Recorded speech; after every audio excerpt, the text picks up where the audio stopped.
a light, there is a hope, and where there is a hope, there is a success.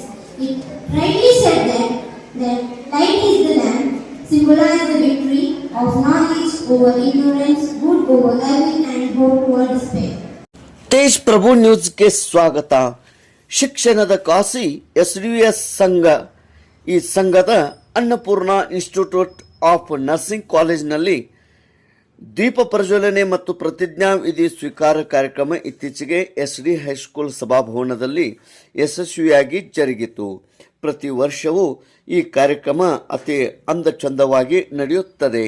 ಈ ಕಾರ್ಯಕ್ರಮದ ದಿವ್ಯ ಸಾನ್ನಿಧ್ಯವನ್ನು ಪರಮ ಪೂಜ್ಯ ಶ್ರೀ ನಿಜಲಿಂಗೇಶ್ವರ ಮಹಾಸ್ವಾಮಿಗಳು, ಶ್ರೀ ಜಗದ್ಗುರು ದುರುಂಡೇಶ್ವರ ಸಿದ್ಧ ಸಂಸ್ಥಾನ ಮಠ ನಿಡ್ಸೋಸಿ ಇವರು ದಿವ್ಯ ಸಾನ್ನಿಧ್ಯವನ್ನು ವಹಿಸಿದ್ದರು. ಕಾರ್ಯಕ್ರಮಕ್ಕೆ ಜನಪ್ರಿಯ ಮಾಜಿ ಸಚಿವರು ಹಾಗೂ SDVS ಸಂಘದ ಗೌರವ ಅಧ್ಯಕ್ಷರಾದಂಥ ಸನ್ಮಾನ್ಯ ಶ್ರೀ AB ಪಾಟೀಲ್ ಇವರು ಅಧ್ಯಕ್ಷತೆಯನ್ನು ವಹಿಸಿದ್ದರು.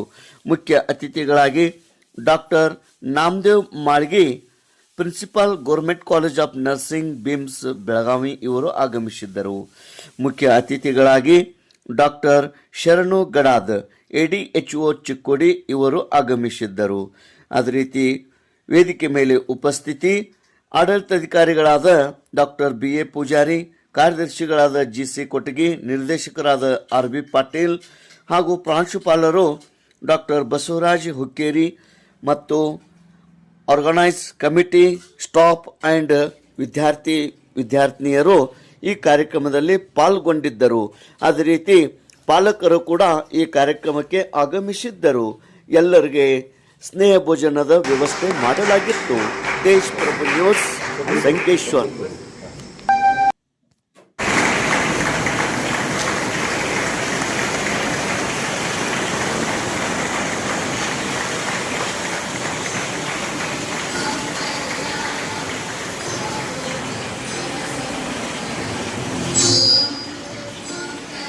Put your hands together.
Our journey, dedication, growth and commitment, highlighting our achievements, progress and key events of the past year.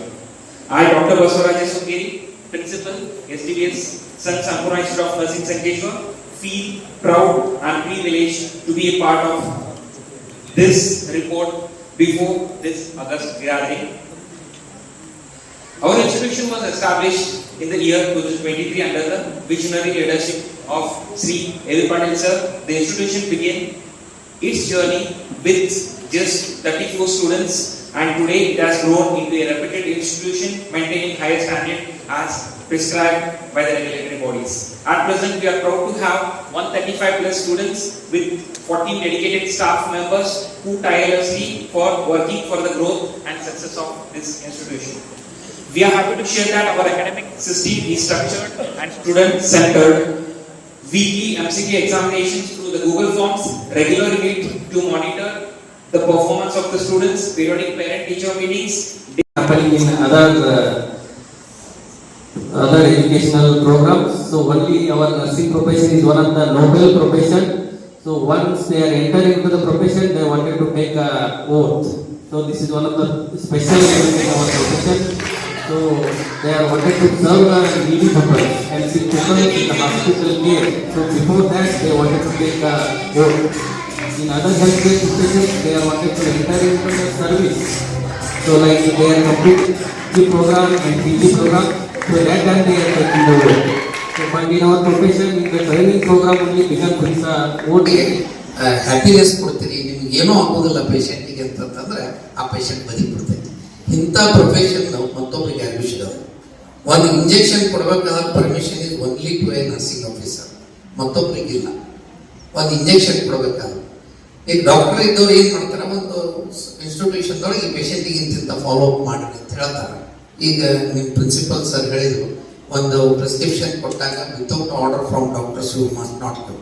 ಕೆಲವೊಂದಿಷ್ಟು ಡ್ರಗ್ಸ್ ಇರ್ತಾವೆ, look like same, look like ಒಂದು ಅಟ್ರೋಪಿನ್ ಒಂದು ಅಡ್ರಿನಲಿನ್ ಇಂಜೆಕ್ಷನ್ ನೀವು ಕೊಡ್ತಿರ್ತಾರೆ. ಸಾಕಷ್ಟು ಆಕ್ಸಿಡೆಂಟ್ಸ್ ಆಗ್ಯಾವ ಇದ್ರೊಳಗೆ. Atropine ಬದಲಿ ಅಡ್ರಿನಲಿನ್ ಕೊಟ್ಬಿಟ್ರಿ ಅಂದ್ರೆ patient will die on the bed. ಸಾಕಷ್ಟು OT ಒಳಗೆ ಕೆಲಸ ಮಾಡೋದು. ಈ ನರ್ಸಿಂಗ್ ಸೆಲೆಕ್ಷನ್ ಮಾಡಿದಾಗ ಕೆಲವೊಂದಿಷ್ಟು ಪಿಡಿಯಾಟ್ರಿಕ್ ಸೆಕ್ಷನ್ಗೆ ಹೋಗ್ತೀರಿ, ಕೆಲವೊಂದಿಷ್ಟು ಗೈನಕ್ ಸೆಕ್ಷನ್ಗೆ ಹೋಗ್ತೀರಿ. ನಾನು ಡೆಲಿವರಿ ಒಳಗೆ ಇಂಟ್ರೆಸ್ಟ್ ಇರ್ತೀನಿ, ಡೆಲಿವರಿನ ಕಂಡಕ್ಟ್ ಮಾಡ್ತೀನಿ ಅಂತ ಲೇಬರ್ ರೂಮ್ ವರ್ಕ್ ಮಾಡ್ಕೋತೀರಿ. ಕೆಲವೊಂದಿಷ್ಟು ಮಂದಿ OT-ನ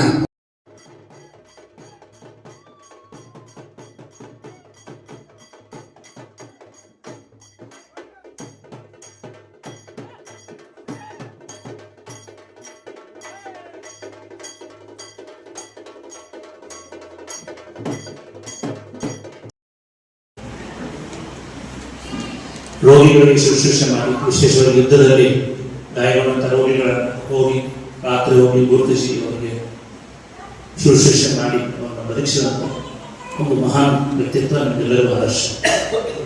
ನರ್ಸಿಂಗ್ ವಿದ್ಯಾರ್ಥಿಗಳಿಗೆ ವಿಶೇಷವಾಗಿ ಆದರ್ಶಪ್ರಾಯ. ಭಾರತದಲ್ಲಿ ಕೂಡ ಇತ್ತೀಚಿನ ದಿನಗಳಲ್ಲಿ ಮದರ್ ತೆರೇಸಾ ಸೇವೆಗೆ ಒಂದು ಹೆಸರುವಾಸಿ. ನನಗೊಂದು ನೆನಪಿದೆ, ನಾನು ರಾಮಕೃಷ್ಣ ಮಿಷನ್ ಕಾಶಿಗೆ ಹೋಗಿದ್ದೇನೆ. Ramakrishna mission Sevashrama home of service ಅಲ್ಲಿ ಹಾಸ್ಪಿಟಲ್ ಇದೆ, ಸುಮಾರು 125 years old hospital, almost free hospital. ಹಿಂದೆ ಒಬ್ಬರು ಡಾಕ್ಟರ್ ಇದ್ರು, ಡಾಕ್ಟರ್ ಬರ್ತಾ ಇತ್ತು ಸುಮಾರು 75 ವರ್ಷಗಳ ಹಿಂದೆ. ಇಲ್ಲಿ ಸ್ವಾಮೀಜಿ ಅವರು ನೋಡ್ಕೊಳ್ತಾರೆ. ಈ ಡಾಕ್ಟರ್ ಹತ್ರ ಇದ್ದು ಅವರು ನೋಡ್ಕೊಂಡು ಕೆಲವೊಂದು ಪೇಷಂಟ್ಸ್ಗೆಲ್ಲ ಡ್ರೆಸ್ಸಿಂಗ್ ಮಾಡೋದು ಅವರೇ ಮಾಡ್ತಿತ್ತು, ನರ್ಸಿಂಗ್ ಸ್ಟಾಫ್ ಎಲ್ಲ ಕಡಿಮೆ ಇತ್ತು. ಅಲ್ಲಿ ಎಷ್ಟು ಪಾಪ್ಯುಲರ್ ಆದರೂ ಅಂದರೆ ಸ್ವಾಮೀಜಿಯವರು ಜನ ಡಾಕ್ಟರ್ಸ್ ಹತ್ರ ಬರ್ತಿದ್ರು, ಸ್ವಾಮೀಜಿಯವ್ರ ಹತ್ರ ಬರ್ತಿದ್ರು. ಏನಾದರೂ ಅವ್ರು ಜಸ್ಟ್ ಒಂದು ಟಚ್ ಮಾಡಿದ್ರೆ ಸಾಕು ಅವ್ರಿಗೆ ಆರಾಮ. ನಂತರ ಒಂದ್ಸಲ ಡಾಕ್ಟರ್ ಇರಲಿಲ್ಲ, ಡಾಕ್ಟರ್ ಇಲ್ಲದೆ 20 ವರ್ಷ ಹಾಸ್ಪಿಟಲ್ ರನ್ ಮಾಡಿದ್ದಾರೆ. ಆ ಸ್ವಾಮೀಜಿಯವ್ರು ಮುಟ್ಟಿದ್ರೆ ಸಾಕು, ಆ ಸ್ವಾಮೀಜಿಯವ್ರು ಡ್ರೆಸ್ಸಿಂಗ್ ಮಾಡಿದ್ರೆ ಸಾಕು, ಗಾಯಗಳನ್ನು ಮಾಯ ಆಗ್ತಿತ್ತು. ಅಲ್ಲೊಂದು ಪ್ರತೀತಿ ಇದೆ, ಬಹಳ ಒಂದು ವಿಶೇಷವಾದ ಪ್ರತೀತಿ. ಈಗ ಒಂದು ಫೋಟೋ ಎಲ್ಲ ಇದೆ, ಅಲ್ಲಿ ಜನರಿಗೆಲ್ಲರೂ ಗೊತ್ತಿದೆ. ದಾಮೋದರನಂಜ್ ಅಂತ ಹೆಸರು. ನಾನು ಹೋಗಿ ಆ ಫೋಟೋ ಅದನ್ನೆಲ್ಲ ನೋಡಿದ್ವಿ, ಕಥೆ ಒಂದು ಕಥೆ ವಿಶೇಷವಾದ ಕಥೆ ಇದೆ. It is a great honor and privilege to propose a vote of thanks on this memorable occasion. So let me first of all thank Almighty God for making today's occasion resounding success. First and foremost, I want to thank Sri Lingeshwar Swamiji and thank you all the dignitaries on the dais and off the dais for their great support to make this occasion very successful. Thank you.